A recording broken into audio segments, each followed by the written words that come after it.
ఈ వీడియోలో Australia, New Zealand, Ireland కి ఎలాంటి ఇన్కమ్ ప్రూఫ్స్ కావాలనేది డీటెయిల్ గా మాట్లాడుకుందాం. First 14 lakhs per year income ఉండాలి. దీనికి సంబంధించి 2 years ITR అన్నా ఇవ్వాలి, లేదు అగ్రికల్చర్ అయితే ఇన్కమ్ సర్టిఫికేట్ అయినా సబ్మిట్ చేయాలి. ఇక్కడ ఇన్కమ్ మనం ఏదైతే క్లెయిమ్ చేస్తున్నామో దానికి రిలవెంట్ బ్యాంక్ ట్రాన్సాక్షన్స్ కూడా ఉండాలి. Next loans. ఆస్ట్రేలియాకి సెక్యూర్డ్ లోన్ అయితే బెటర్. అన్సెక్యూర్డ్ లోన్స్ కూడా యాక్సెప్ట్ చేస్తాయి, కానీ 50% ఆఫ్ ది యూనివర్సిటీసే చేస్తాయి.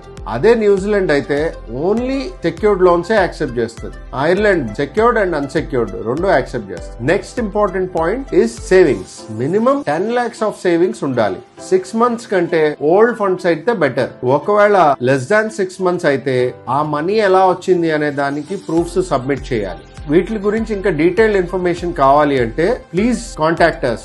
నెక్స్ట్ వీడియోలో ఎవరెవరు స్పాన్సర్స్ గా ఉండొచ్చు అనే దాన్ని డీటెయిల్డ్ గా ఎక్స్ప్లెయిన్ చేస్తాం.